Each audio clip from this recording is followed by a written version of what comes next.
வணக்கம் நண்பர்களே, நான் உங்கள் பிரேம் பேசுகிறேன். இன்றைக்கி ரொம்ப முக்கியமான ஒரு வீடியோ ஓசிஐ பற்றி பார்க்க போகிறோம். இந்தியன் ஆர்ஜின், வெளிநாட்டில் இருக்கீங்க, வெளிநாட்டில் போய் அந்த நாட்டில் நீங்கள் சிட்டிசன்ஷிப் ஆகிட்டீங்க, இல்லை வெளிநாட்டில் நீங்கள் பிறந்திருக்கீங்க, அந்த நாடு உங்களுக்கு சிட்டிசன்ஷிப் கொடுத்துருக்கு, உங்களோட பெற்றோர்கள் வந்து இந்திய பெற்றோர்களாக இருக்காங்கன்னா உங்களுக்கு ஓசிஐ கார்டு கொடுப்பாங்க.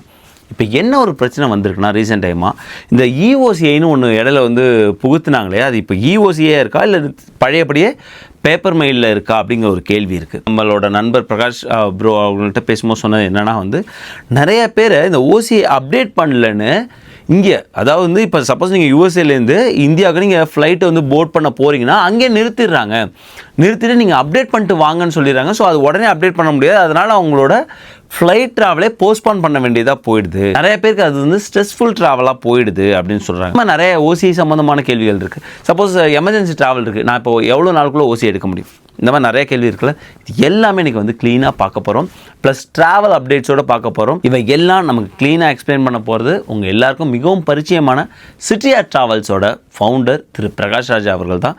வாங்க அவங்கள்ட்டே போய் நிறைய விஷயம் கேட்டு தெரிஞ்சுப்போம். வணக்கம் பிரகாஷ் ப்ரோ. ஒரு சிறிய இடைவெளிக்கு அப்புறம் உங்களை சந்திக்கிறதுல ரொம்ப சந்தோஷம். அதுக்கு இடையில பார்த்தீங்கன்னா லியோனல் மெஸ்ஸி ஒரு ஹாட்ரிக் வேர்ல்ட் கப் கோலே போட்டார். ஸோ ரொம்ப சந்தோஷம். எப்படி இருக்கீங்க? வணக்கம் பிரேம். மீண்டும் சந்திப்பதில் மகிழ்ச்சி. ஆமா, சாக்கர் ஃபீவர் வந்து இப்போ இங்க அதிகமா போயிட்டு இருக்கிறதுனால நம்ம எல்லாருமே அதான் மேக்ஸிமம் கேம் பார்த்துட்டு இருப்பாங்கன்னு நினைக்கிறேன். ஆமாம், இது ஃபுட்பால் தெரியுதோ இல்லையோ, ஸோ அதில் இந்த ஊர் மக்களுக்கு அது மிக முக்கியமாக அமெரிக்கர்களுக்கு அது ஃபுட்பாலாக சாக்கராட ஒரு குழப்பம் வேறு. இப்போ நம்ம எங்கே போனாலும் ஃபுட்பால் பேசுகிறோம், அவங்களுக்கு அது அமெரிக்கன் ஃபுட்பால் தான், அவங்களுக்கு ஃபுட்பால்லாம் ஞாபகம் வரும். ஸோ அந்த ஒரு குழப்பம் வேறு. இது வரைக்கும் பார்க்காதவங்க கூட அந்த ஒரு ஹைப்லேயே வந்து எல்லாருமே பார்த்துக்கிட்டு இருக்காங்க. ஸோ என்னோட முதல் கேள்வியே அந்த ஹைப்பில் அந்த ஃபுட்பாலில் ஒட்டி தான் வருது. ஆக்சுவலாக சாக்கர் வந்து போயிட்டுருக்கு, நிறைய பேர் வந்து ட்ராவல் பண்ணுறாங்க, ஏன்னா பெரும் பெரும் நகரங்களில் பெரிய மேட்சஸ் போயிட்டுருக்கு. ஸோ நிறைய விஷயங்கள் நடந்துக்கிட்டும் இருக்குது இல்லையா. டே பை டே வந்து இன்ட்ரெஸ்டிங்கான ஒரு வேர்ல்ட் கப்பாக போயிட்டுருக்கு. ஸோ இந்த நேரத்தில் ட்ராவல் பண்ணும்போது அதிகமாக இருக்கா, அதுதான் என்னோட கேள்வி. ஆக்சுவலாக ட்ராவல் பண்ணலாமா, அந்த ப்ரைஸஸ் எப்படி இருக்குது? நம்ம நேர்கள் தான் மேக்ஸிமம் வந்து இந்தியாவுக்கு ட்ராவல் பண்ணுறவங்க அதிகமாக இருப்பாங்க. சிச்சுவேஷன் இப்போ நம்ம பேசியிருந்தோம் இல்லையா, லாஸ்ட் இயரோட இந்த வருஷம் வந்து ரொம்ப கம்மியாக இருக்கு ட்ராவலுக்கு அப்படின்னு. ஆனா இப்ப என்ன ஆச்சுன்னா, இப்ப ஜூன் ஜூலைல வந்து டிராவல் பண்றது வந்து லாஸ்ட் இயரோட ஒரு $200-300 அதிகமா தான் இருக்குது. நம்ம பேசுறது என்ன ரீசன்னா, இப்போ ஃபுட்பால் சீசன் வேற இருக்கிறதுனால யூரோப்ல இருந்து வர்றவங்க, மிடில் ஈஸ்ட்ல இருந்து நிறைய பேர் வந்து உள்ளுக்கு வந்து பார்க்க வர்றாங்க. ஸோ அந்த ரீசன்ல வந்து ஃபிளைட் வந்து ஃபுல் லோடிங்ல இருக்கிறதுனால ஃபேர் வந்து யூஸ்வலோட கொஞ்சம் அதிகமா தான் இருக்குது. ஜூலை 4th அப்புறம் கொஞ்சம் குறையிற மாதிரி இருக்கு. ஆமாம், அதுதான் என் கேள்வியாக இருக்குது. ஏன்னா கம்பேர் டு ஜூலை, சப்போஸ் ஏன்னா ஆகஸ்ட் எண்டில் தான் ஸ்கூல் திறக்கிறதுனால சில பேர் வந்து ஆகஸ்ட்டும் ட்ராவல் பண்ணலான்னு வச்சுருப்பாங்க. ஜூலை ஆர் ஆகஸ்ட் எங்கே எனக்கு கம்மியாக இருக்கோ ட்ராவல் பண்ணலான்னு. ஸோ அப்படி ஆகஸ்ட் நம்ம புக் பண்ணால் கொஞ்சம் கம்மியாக இருக்குமோ ரிலேட்டிவாக? ஸ்கூல் வந்து ஆகஸ்ட் செகண்ட் வீக்ல இருந்து ஸ்டார்ட் ஆகிருக்கும் இல்லையா. ஆகஸ்ட் ஃபர்ஸ்ட் வீக்கே சவுத்லாம் ஸ்டார்ட் ஆகிடும். ஸோ ஒவ்வொரு வீக் வந்து ஒவ்வொரு ஸ்கூல் ஸ்டார்ட் ஆகுதுல, அந்த டைம்ல ரிட்டர்னோட ஃபிளைட்ஸும் கொஞ்சம் எக்ஸ்பென்சிவா தான் இருக்கும். அது இல்லாம அங்க அந்த காலேஜ் ஸ்டூடெண்ட்ஸும் வந்து வருவாங்க, யூஎஸ் படிக்க வரவங்களும் நிறைய வருவாங்க. அதையும் பார்க்க சொல்ல demand going to be very high. At least வந்து ஆகஸ்ட் 15 வரைக்கும். சரி, நம்ம வந்து ஓகே ஒரு வாரம் வேணால் ஸ்கூல் லீவ் வாங்கினா கொஞ்சம் வந்து சேவ் பண்ணலாம். பட் ஓகே, எதை ட்ரேட் ஆஃப் பண்ணுறோன்னு இருக்கு. நம்ம நியூயார்க் ஏரியாவோ இங்க இருக்கிறதெல்லாம் வந்து செப்டம்பர்ல தான் ஸ்கூல் ஸ்டார்ட் ஆகும் இல்லையா. ஸோ அதுக்கப்புறம் வந்து ஒரு வாரம் ப்ரைசஸ் வந்து நார்மலைஸ் ஆகிடும். பீக் எடுத்து அந்த நார்மலைஸ் ஆகி ஓரளவு ஸ்டேபிளாக இருக்கும், அதில் பண்ண முடியும் ஆக்சுவலாக. இப்போ வந்து நம்ம டாபிக் வந்து ஓசிஐ சம்மந்தமாக தான் நிறைய கொஸ்டின்ஸ் வந்து வந்துக்கிட்டே இருக்குது. ஆக்சுவலாக ரீசனில் என்ன சேஞ்சஸ் சொல்லியிருக்காங்க, ஸோ என்னெல்லாம் வந்து மேக் ஷூர் பண்ணணும். சப்போஸ் வந்து ஓசிஐ வந்து எல்லாருமே வச்சுருக்காங்க. இப்போ வந்து இங்கே சிட்டிசன்ஷிப்பாக வாங்கியிருப்பாங்க, அதாவது இந்தியன் சிட்டிசனாக இருந்திருப்பாங்க, அப்புறம் வந்து இங்கே அமெரிக்கா சிட்டிசனாக ஆகியிருப்பாங்க, அவங்க ஓசிஐ வச்சுருக்காங்க. இல்லை குழந்தைங்க இங்கே பிறப்பாங்க, அமெரிக்கன் சிட்டிசனாகவே பிறப்பாங்க, அவங்க ஓசிஐ வச்சுருக்காங்க. ஸோ இந்த மாதிரி ஓசிஐயில் என்ன மேஜர் சேஞ்சஸ் இப்போ வந்திருக்கு பிரகாஷ் ப்ரோ? அதை பற்றி லேசா டச் பண்ணி பேசியிருந்தோம். இப்போ வந்து மிடில் ஈஸ்ட் ஏதாவது எடுத்திருந்தீங்கன்னா, இப்போ ஏர்போர்ட்ல இங்கேயே வந்து பேகேஜ் போட சொல்லியே வந்து அவங்க என்ன பண்றாங்க, ஓசிஐ வச்சிருந்தீங்கன்னா ஓசிஐ வந்து செக் பண்ணி பார்த்துட்டு அந்த உங்க பாஸ்போர்ட்டையும் ஓசிஐயும் மேட்ச் பண்ணி பாக்குறாங்க. அதாவது அப்டேட் பண்ணிருக்கீங்களா அப்படின்னு ஒரு கொஸ்டின் கேட்கறாங்க. அப்டேட் பண்ற செக் பண்ணிட்டு அப்டேட் பண்றேன்னா உங்களை போர்ட் பண்றதுக்கு டினை பண்றாங்க நிறைய டைம்ல. ஸோ அப்போ அதே மாதிரி சினாரியோ வந்து இப்போ நிறைய நடந்திருக்கு. ரீசெண்டா ஒரு 3-4 வாரமா வந்து ஏர்போர்ட்ல போற ஒரு 10-20 பேருக்கு வந்து இதே மாதிரி அடிக்கடி நடக்குது. ஸோ அதை வந்து நம்ம அவாய்ட் பண்ணணும் அப்படிங்கிறத ரெக்கமெண்ட் பண்றோம். சரி, செக் பண்ணிக்கோங்க. ஏன்னா நம்ம மறந்துடுவோம் பண்ண. நிறைய பேர் ஹெச்என்பி வச்சிருந்திருப்பாங்க, பசங்க வந்து யுஎஸ் சிட்டிசனா இருப்பாங்க. ஸோ அப்போ பாஸ்போர்ட் மாத்தின உடனே நீங்க வந்து ரைட்டவே வந்து போட்டோவையும் சிக்னேச்சரையும் வச்சு அப்டேட் பண்ணிடுங்க. ஓசிஐல அப்டேட் பண்ணிட்டீங்கன்னா ஒரு இமெயில் தருவாங்க. அந்த இமெயிலை எடுத்து காமிச்சிட்டு நான் அப்டேட் பண்ணியிருக்கேன் அப்படின்னு நீங்க காமிச்சிக்கலாம். ஸோ அவங்க அப்ரூவல் வர்றதுக்கு சில டைம் எடுக்கலாம். ஸோ அதை வச்சுட்டு நீங்க வந்து போர்ட் பண்றதுக்கு வசதியா இருக்கும். டிராவல் வந்து அடுத்த வாரம் வச்சிருக்கீங்க, அடுத்த வாரம் வச்சிருக்கீங்கன்னா டைம் நம்மளுக்கு இருக்கு. நீங்க உடனே அப்டேட் பண்ணிட்டு, அது ஃப்ரீ தான், ஃப்ரீ ஆஃப் காஸ்ட் தான் அந்த அப்டேட் பண்றது. அது பண்ணிட்டு நீங்க டிராவல் பண்ணலாம். அதுவும் இல்லாம என்ன ஆகுதுன்னா, நிறைய பேர் அந்த இந்தியாவுக்கு நுழையிறதுக்கு அரைவல் கார்டுன்னு ஒண்ணு இருக்குது இல்லையா, ஃபாரினருக்கு வந்து உண்டு. ஸோ நம்ம வந்து நிறைய இந்தியன் பாஸ்போர்ட் வச்சுக்கவங்களுக்கு தேவை கிடையாது. ஸோ அதையும் மறந்துட்டு போறதுனால அந்த கியூஆர் கோடை இங்க ஸ்கேன் பண்ணி பாக்குறதுக்கு வந்து இன்ஸ்ட்ரக்ட் பண்றாங்க. அதுவும் பண்ணலைன்னா இங்கேயே அவங்க வந்து ஃபில் பண்ண சொல்றாங்க. சினாரி எடுத்துக்கோங்களேன், அட்லாண்டா ஏர்போர்ட்டுக்கு போறீங்க, அங்க வந்து லாங் லைன் இருக்கும். இப்போ நீங்க இங்க போய் மாட்டிக்கிட்டீங்கன்னா உங்க ஃபிளைட்டை மிஸ் பண்ணிடுவீங்க. ஸோ அதே மாதிரி சினாரியாவும் நிறைய நடக்குது இப்போ. ஏன்னா அவங்களுக்கு வந்து இப்போ ஓவர்லோடட் ஃபிளைட் எல்லாமே ஓவர்லோடட். அதனால அவங்களை விட்டுட்டு போறதுல அவங்களுக்கு தயக்கமே இருக்காது, விட்டுட்டு போயிட்டே இருப்பாங்க. ஸோ நம்ம வந்து பாதுகாப்பா வந்து முன்னெச்சரிக்கையா ஒரு சில செக்லிஸ்ட் மாதிரி வச்சு பார்த்துட்டு உங்க பயணத்தை வந்து சிறப்பா பண்றதுக்கு இது ஹெல்ப் பண்ணணும்னு நினைக்கிறேன், இந்த மாதிரி விஷயங்கள். இப்போ அரைவல் அப்படின்னு சொல்றது வந்து ஃபாரின் பாஸ்போர்ட் ஹோல்டர்ஸ் தான் இல்லையா? ஸோ சப்போஸ் வந்து இப்போ நம்ம யூஎஸ்ஏல இருக்கிறதுனால யூஎஸ்ஏ பாஸ்போர்ட் ஹோல்டர்ஸ் இப்போ ட்ராவல் பண்ணுறாங்க. அது அடல்ட்ஸாக இருக்கலாம், இல்லை குழந்தைங்களா இருக்கலாம். யார் ட்ராவல் பண்ணாலும் அந்த அரைவல் வந்து ஃபில் பண்ணும். கரெக்டா? ஆமா, ஆல் ஃபாரின் பாஸ்போர்ட் ஹோல்டர், இந்தியாவுக்கு ட்ராவல் பண்ற எனி ஃபாரின் பாஸ்போர்ட் ஹோல்டர் இருந்தாலும் இஆர்ஓஎல் கார்டை ஃபில் பண்ணி அது ஒரு கியூஆர் கோடு இருக்கும். அந்த கியூஆர் கோடை ஸ்கேன் பண்ண அவங்களுக்கு வந்து காமிக்கும் இது பண்ணியிருக்காங்க அப்படிங்கிறது. ஸோ அதனால அது பண்ணிட்டு போறது வந்து ரொம்ப நல்லது. ஸோ இது வந்து நான் அதாவது அரைவல் கார்டு வந்து நான் வீட்டிலே பண்ணிடலாமா? சப்போஸ் எனக்கு நாளைக்கு ஃப்ளைட்டு இல்லை நாளைக்கு ஃப்ளைட்டு, நான் இன்னைக்கு வந்து அரைவல் வந்து கம்ப்ளீட் பண்ணி வச்சுக்க முடியுமா? ஆமா, அது 72 hours பிஃபோர் டிராவல். அதாவது நாளைக்கு டிராவல்னா 72 மணி நேரத்துக்குள்ள எப்பனாலும் நீங்க ஃபில் பண்ணிக்கலாம். ஸோ ஃபில் பண்ணிட்டாங்க அந்த கியூஆர் கோடு வந்து வேலிடா இருக்கும். ஸோ அதை எடுத்துட்டு நீங்க போயிட்டே இருக்கலாம். அது ஒரு 5 நிமிஷம் வேலை தான். நீங்க எங்க போறீங்க, யாரை விசிட் பண்றீங்க, அந்த ஒரு இன்ஃபர்மேஷன் தான், ஒரு அட்ரஸ். நம்ம டிஸ்எம்பார்கேஷன் கார்டு வந்து ஃபில் பண்ணுவோம் இந்தியாவில் இறங்க சொல்ல. சென்னையில இறங்குறோமோ இல்லை ஹைதராபாத் இறங்குறோமோ இந்த கார்டை ஃபில் பண்ணுவோம்ல, அந்த இன்ஃபர்மேஷன்ஸ் தான் ஃபில் பண்றாங்க. இங்க ஃபில் பண்ணா அவங்க ஸ்கேன் பண்ண நமக்கு எக்ஸிட் வந்து ஃபாஸ்டா இருக்கும். சூப்பர். மக்களே, நீங்கள் சப்போஸ் ஃபாரின் பாஸ்போர்ட் வச்சுட்டு அது யூஎஸ்ஏ பாஸ்போர்ட்டாக இருக்கலாம், இல்லை வேறு என்ன கண்டி பாஸ்போர்ட்டாக இருக்கலாம், நீங்கள் இந்தியாவுக்கு ட்ராவல் பண்ணும்போது தயவு செஞ்சு அரைவலை 72 மணி நேரத்துக்கு முன்னாடி, உங்கள் ட்ராவல் டைமில் 72 மணி நேரத்துக்கு முன்னாடி நீங்கள் ஆன்லைன்லேயே ஃபில்அப் பண்ணி வச்சுக்கிறது ரொம்ப ரொம்ப யூஸ்ஃபுல்லாக இருக்கும். ஸோ இப்போ இந்த ஓசிஐ வந்து நீங்கள் சொன்னீங்க பிரகாஷ் ப்ரோ, அதான் வந்து நம்ம இப்போ குழந்தைங்க வந்து 5 வயசுலேருந்து 6 வயசு ஆகுறாங்கன்னா இங்கே 5 வருஷம் தான் பாஸ்போர்ட் கொடுப்பாங்க. ஸோ 6வது வயசில் வந்து நம்ம புது பாஸ்போர்ட் அப்ளை பண்ணி இப்போ யூஎஸ்ஏல வந்து வாங்கிப்போம்.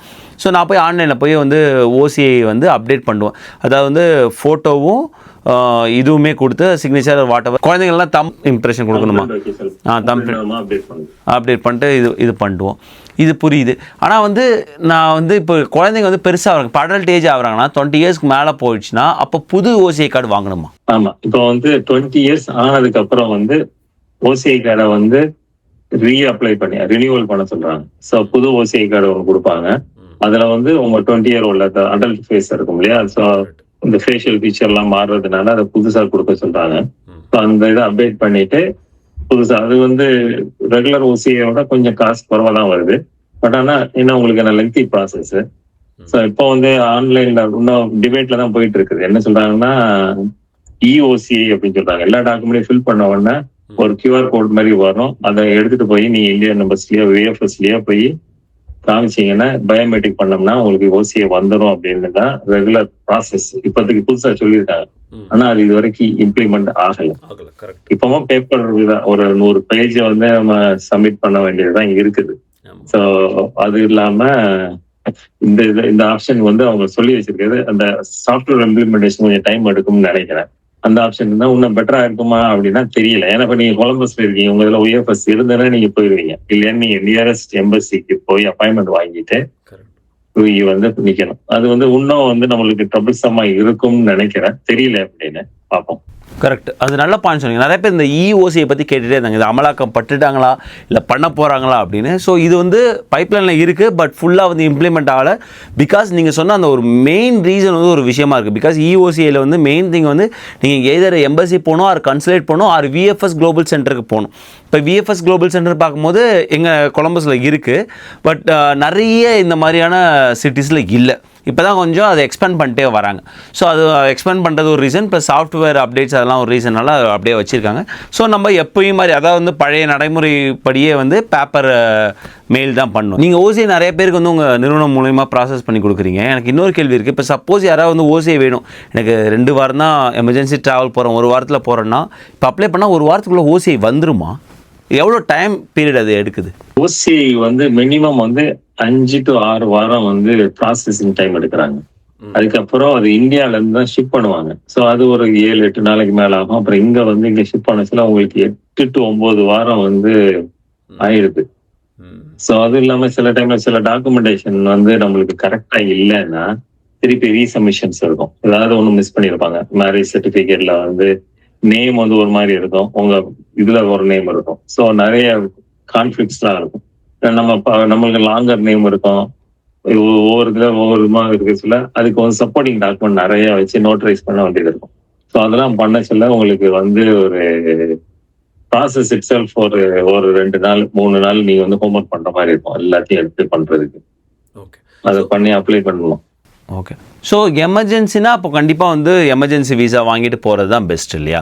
ஸோ அதுதான் வந்து இ விசா அப்ளை பண்றது தான் ஃபாஸ்டஸ்ட். இ விசா அப்ளை பண்ணீங்கன்னா உடனே கிடைச்சிடும். நிறைய பேர் இந்தியாவுக்கு போறாங்க இல்லையா? இப்போ இந்தியாவுக்கு போறவங்க என்ன பண்றாங்கன்னா பசங்களுக்கு எல்லாம் யூஎஸ் சிட்டிசன் வச்சிருப்பாங்க. ஸோ இப்போ ஓசிஐ அப்ளை பண்ணாம வச்சிருப்பாங்க. என்ன பண்றாங்க, இ விசா அப்ளை பண்ணிட்டு இப்போ இந்தியாலையும் போய் நீ இறங்கினோடனே ஓசிஐ அப்ளை பண்ண முடியும். இன்கேஸ் அங்கேயே போய் இறங்கினோடனே ஓசிஐ அப்ளை பண்ணி இப்போ லாங்கர் டேர்ம்ல பேரண்ட்ஸ் ஸ்டே பண்ணாங்கன்னா குழந்தைங்க அவங்க உடனே ஸ்டே பண்ற மாதிரி இருக்குது சினாரியோ. அந்த சிச்சுவேஷன்ல வந்து நீங்க இந்தியாலையும் போய் இம்மிடியேட்டா லேண்ட் ஆனவனே ஓசிஐ அப்ளை பண்ணி நீங்க வந்து உங்களோட லீகாலிட்டி அங்க நிலைநிறுத்திக்கலாம் பசங்களுக்கு. ஏன்னா வந்து இ விசால போனீங்கன்னா 1 month இல்ல 6 months இந்த வேலிடிட்டியில தான் இருக்கும். ஸோ அந்த சிச்சுவேஷனை வந்து ஓவர் கம் பண்றதுக்கும் இந்த மெத்தடை நிறைய பேர் யூஸ் பண்றாங்க. ஆமாம், அது வந்து ரொம்ப ரீசன்ட் 2026 ஏப்ரலுக்கு அப்புறம் வந்து சேஞ்ச் நினைக்கிறேன். நான் அதுக்கு முன்பு எப்படி இருந்துச்சுன்னா நீங்கள் வந்து அங்கே போய் லேண்ட் ஆனால் ஒரு 6 months அப்புறம் தான் அப்ளை பண்ணுற மாதிரி இருந்துச்சு. ஸோ அதை அப்படியே வந்து ரிமூவ் பண்ணிட்டாங்க கவர்மெண்ட். ஸோ இப்போ நீங்கள் வந்து இறங்கின உடனே வந்து நீங்கள் ஓசியை வந்து அப்ளை பண்ண முடியும். ஸோ அது நல்ல பாயிண்ட் சொன்னீங்க. ஸோ எமர்ஜென்சி ட்ராவல்னால் இங்கே ஒரு இ விசா எடுத்துகிட்டு போயிட்டு சப்போஸ் அங்கே போய் லாங் ஸ்டே பண்ண போகிறீங்கன்னா குழந்தைங்களுக்கு அங்கே வந்து ஓசியை அப்ளை பண்ணுறதுங்கிறது ஒரு நல்ல ஒரு ஆப்ஷனாக இருக்க முடியும். Super Prakash bro. இந்த பாஸ்போர்ட்டில் வந்து தக்கால்னு ஒரு ஆப்ஷன் வச்சுருக்காங்க இந்தியன் கவர்மெண்ட். ஸோ அந்த மாதிரி வந்து ஓசிஐலையுமே அதாவது தக்கால் அதாவது எக்ஸ்பைரைட் ஆர் ப்ரீமியம் அப்படி ரெகுலர் அப்படிலாம் இருக்கா இல்லை ஒன்று தானா ஃபீலா? இப்போதைக்கு வந்து ஓசிஐ வந்து ஒரே மெத்தட் தான், ரெகுலர் ப்ராசஸ் தான். அவங்க வந்து ரொம்ப ஸ்க்ரூட்டனைஸ் பண்ண இ ஓசிஐன்னு கொண்டு வரதுக்கு ரீசன் என்னன்னா இந்த சேஞ்சஸ் எல்லாம் வந்து ஆன்லைன் அப்டேட் பண்ணணும் அப்படிங்கிற பிளான் வச்சிருக்கிறாங்க. அந்த பிளானை நோக்கி முன்னேறிக்கிட்டே இருக்கிறாங்க. ஸோ இ அப்டேட்டுக்கே அதுக்கு தான் வர்றாங்க, ஏன்னா கரண்ட் இன்ஃபர்மேஷனை கேதர் பண்றதுக்கு.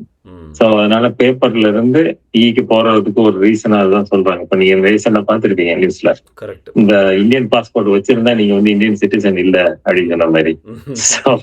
ஓசி அப்ளிகேஷனுக்கு வந்து அந்த ப்ராசஸ் வந்து வேற யாரும் வாங்கிடக்கூடாது அப்படிங்கறதுல வந்து ரொம்ப தெளிவா வந்து ரொம்ப ஸ்ட்ரிக்டா இருக்காங்க. ஈவன் ஃபாரின் ஸ்பௌஸ் மேரி பண்ணிருப்பாங்க, அவங்களுக்கு அப்ளை பண்ண சொல்ல கூட ரிஜெக்ஷன் நிறைய ஆகுது. ஓசி அப்ளை பண்ணுவாங்க, கிடைக்கும் ஒரு சிலருக்கு வந்து நிறைய டினையலும் வருது. புரியுது. நம்ம வந்து உலகத்திலே பார்த்தீங்கன்னா இன்டர்நெட்டில் அட்லீஸ்ட் சர்வீசஸ் கொடுக்கறது நம்ம முன்னாடியாக இருக்கணும். ஆனால் நம்ம பேப்பர்லேருந்து இன்னும் இந்த இ பிளாட்ஃபார்ம் ஓசிஐ முன்னேறலைங்கிறது வருத்தமான விஷயம். பிகாஸ் நீங்கள் ஒவ்வொரு தடவை போகும்போது அந்த பெயின்ஃபுல் ப்ராசஸ் இருக்குது. அவ்வளோ டாக்குமெண்ட்ஸை ரெடி பண்ணி நம்ம அதே டிஜிட்டலாக பண்ணும்போது கொஞ்சம் ஈஸியாக இருக்குமோ அப்படின்னு வந்து தோணுது. கண்டிப்பாக அவங்களுக்கு நிறைய டாக்குமெண்ட்ஸ் வேணும், நிறையா வெரிஃபிகேஷன் பண்ணணும். மேக் ஷூர் தட் அவங்க வந்து கரெக்டான ஆர்ஜினாக இருந்தால் தான் உள்ளே வரணும். அது எல்லாமே புரியுது. பட் நிறைய டாக்குமெண்ட்ஸ் வாங்கலாம். பட் இன்னும் கொஞ்சம் ப்ராசஸ் எளிமையாக்கிட்டு அது இன்னும் அதாவது வந்து ஃபுல்லாகவே டிஜிட்டல் பண்ணால் கொஞ்சம் ஈஸியாக இருக்கும். ஹோப்ஃபுல்லி அது பண்ணுவாங்கன்னு நினைக்கிறேன். ரொம்ப தேங்க்ஸ் பிரகாஷ் ப்ரோ. ஆமாம், ரொம்ப தேங்க்ஸ் பிரகாஷ் ப்ரோ. நீங்கள் நிறைய எக்ஸ்பிளைன் பண்ணியிருக்கீங்க. ஆக்சுவலாக ஓசிஐ பற்றி எங்களுக்கு ஒரு தெளிவான ஒரு விஷயம் கிடச்சிது. ஆக்சுவலாக நீங்கள் நிறைய தடவை நீங்கள் சொல்லியிருக்கீங்க இந்த ஓசிஐ அப்டேட்ஸ் எவ்வளோ முக்கியம். பிகாஸ் நீங்கள் வந்து இங்கே போகும்போது சில பேர் சொல்லுவாங்க என்ன அலோவ் பண்ணிட்டாங்கன்னு. கரெக்டு, சில பேர் அலோவ் பண்ணுவாங்க. எல்லாமே இந்த ஆஃபீஸர் பொறுத்தான் இல்லையா? ஸோ சில நேரங்களில் வந்து இல்லை நீங்கள் அப்டேட் பண்ணலாம் நாங்கள் அலோவ் பண்ண மாட்டோம் அப்படின்னு வந்து ஸ்ட்ரிக்டாக வந்து சொல்லிடுவாங்க. ஸோ ரொம்ப ரொம்ப இது என்ன வந்து ஒன்னா இப்போ வந்துருவாங்க. இந்த ரீசெண்டா அங்க இருந்து போயிருப்பாங்க. சில சரி துபாய் சுத்தி பார்க்க போறேன்னு போயிட்டு திருப்பி ஒரு சில அங்க இண்டிகோ ஃபிளைட் எடுத்திருப்பாங்க காசு சேவிங்ல. சோ அங்க வர நிப்பாடி வச்சிருவாங்க. நீ ஒன்னு விட மாட்டான்னு அங்க ரொம்ப அட்டகாசம் பண்ணுவாங்க. சோ அதே மாதிரி சிச்சுவேஷன் வந்துன்னா நீங்க பேனிக் ஆக வேண்டாம். அவங்களோட பேசி டிராவல் பண்றேன் இது மாதிரி விட்டுருக்கோம். பொறுமையா பேசி அதை சால்வ் பண்ணதுக்கு ட்ரை பண்ணுங்க. ரொம்ப பேனிக்லாம் தேவை கிடையாது. பேசி வந்து சால்வ் பண்ண முடியும் அப்படிங்கிறதுக்கு தான். ஆமாம், பேசினா சால்வ் பண்ண முடியாத பிரச்சனை இதாக இருக்கா? ஸோ ஈரான் யூஎஸ் வாரே பேசி சால்வ் பண்ணிட்டாங்கன்னு நினைக்கிறேன். ஸோ இதுவுமே பேசி சால்வ் பண்ணிடலாம். நல்ல பாயிண்ட் சொன்னீங்க. பட் அதற்கெல்லாம் முன்னாடி ஈஸியான விஷயம் வந்து பிரகாஷ் பாபு சொன்ன மாதிரி அப்டேட் பண்ணிவிடுங்க. ஸோ உங்கள் ஓசியை உங்கள் பாஸ்போர்ட்டும் அப்டேட்டடாக இருக்கணும். அவ்வளோதான் அவங்க கேட்குறது எல்லாமே. ஸோ அதை நீங்கள் பண்ணிட்டீங்கன்னா நீங்கள் எப்போ போதும் ட்ராவல் பண்ணும்போது ஒரு ஹேசல் ஃப்ரீ ட்ராவலாக இருக்க முடியும். ரொம்ப ரொம்ப தேங்க்ஸ் பிரகாஷ் ப்ரோ. மீண்டும் ஒரு நிகழ்ச்சியில் நம்ம சந்திப்போம். நன்றி பிரேம். மீண்டும் சந்திப்போம்.